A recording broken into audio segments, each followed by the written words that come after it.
Wa'lam anna suwarul makiyata nazala aktsaruha. Nah, ini apa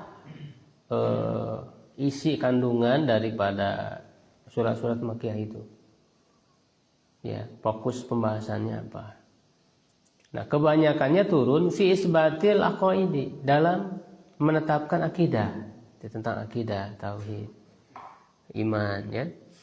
Waraddi alal musyrikin, ya, dalam rangka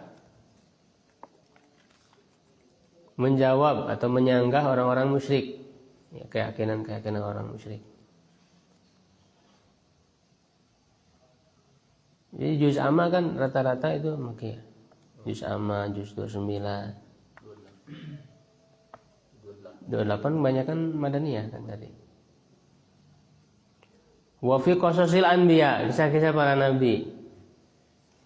Walaupun tentu di surat Madaniyah juga ada dalam rangka apa? Mengingatkan lagi. Dalam surat Madaniyah juga tetap untuk akidah itu diingatkan karena tadzkir, dalam rangka pengingatan. Makanya kan membahas hukum di akhirnya disebutkan sifat Allah kan, innallaha azizun hakim, gitu, sering begitu.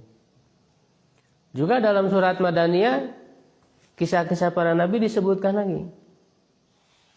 Misalnya surah Al-Baqarah membahas kisah apa? Kisah Nabi Adam dulu awal. Karena Al-Baqarah itu kan sebetulnya adalah tema besarnya tentang apa?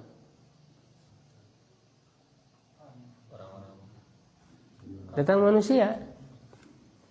Ya, manusia ini berasal dari mana? Ya, lalu Allah turunkan ke bumi sebagai khalifah.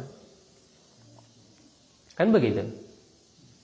Jadi manusia itu kan Allah turunkan ke bumi sebagai khalifah. Ini jahilun fil ardi khalifah. Lalu nyambung ke kisah Bani Israel. Apa kaitannya? Bahwa ada sekelompok orang yang sudah Allah angkat menjadi khalifah, yaitu Bani Israel, tapi mereka berkhianat, tidak amanah terhadap kekhalifahan itu. Ya kan? Itu makanya nanti ada doa kisah nyambung kisah Nabi Ibrahim sebagai pendahulu mereka. Nabi Ibrahim juga diberikan kepemimpinan, kekhalifahan. Ya kan? Imam apa dalam doanya itu? Wa idibtala Ibrahim rabbuhu bikalimatin fatammahun qala inni ja'iluka linnasi imaman.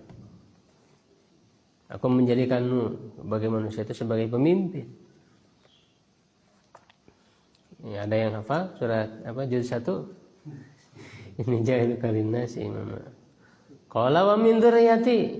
Nabi Ibrahim berdoa, ya Allah, untuk keturunanku juga.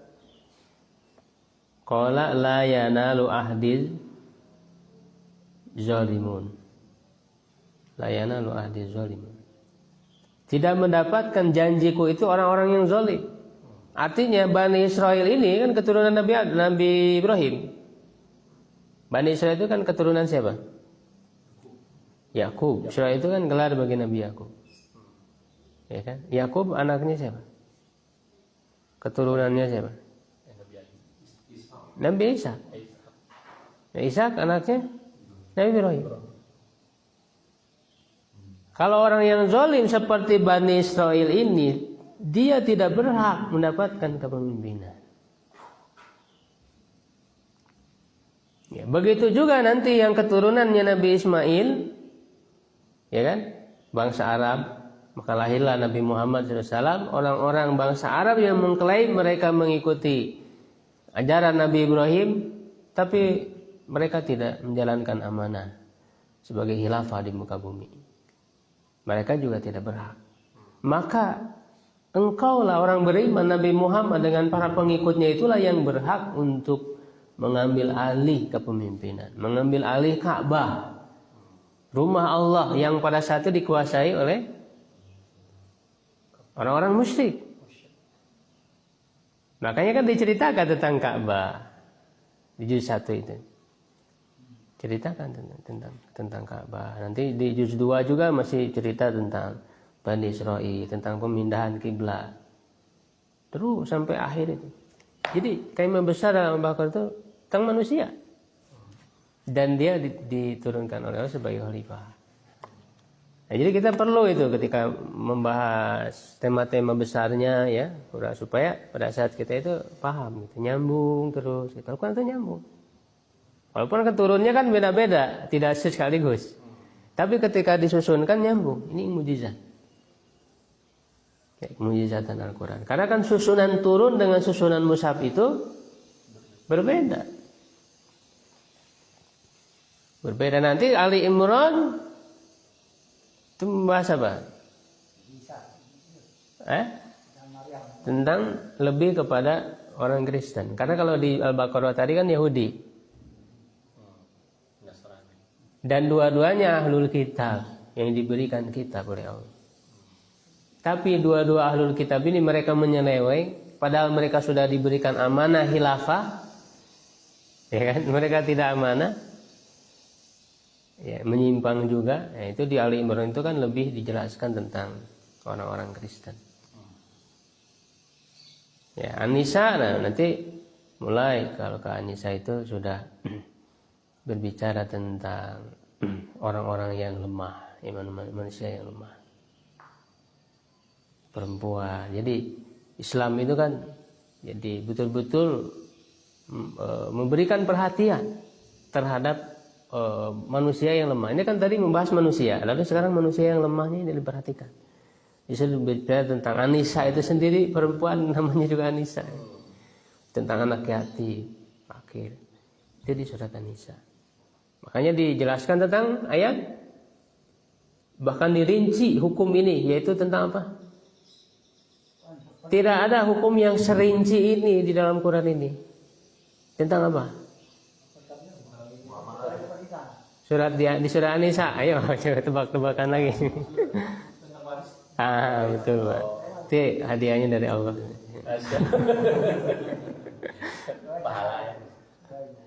Waris itu sampai rinci kan, bagian-bagiannya.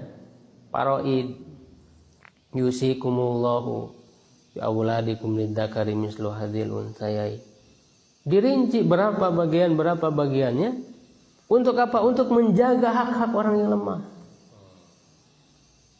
Karena kalau tidak seperti itu, manusia yang kuat itu akan mengambil alih dengan seenaknya harta yang ditinggalkan oleh si mayit itu kan. Makanya ini dalam rangka menjaga hak-hak orang yang lemah. Itu tema besar. Nanti terus begitu, masing-masing surat terus tahu tema-tema besarnya. Begitu. Nah, jadi secara inti dalam itu kisah para nabi. Jadi tadi di surat Madaniyah pun kadang diulang lagi kisah nabi itu untuk tadzkir, mengingatkan. Kalau di dalam surat-surat Makkiyah itu memang untuk taksis istilahnya itu. Taksis itu peletakan untuk membangun fondasi, ya. Jadi membangun iman itu salah satunya dengan kisah. Dengan kisah. Menanamkan iman itu dengan kisah. Makanya kisah-kisah para nabi itu adalah tema besar dalam surat Makkiyah.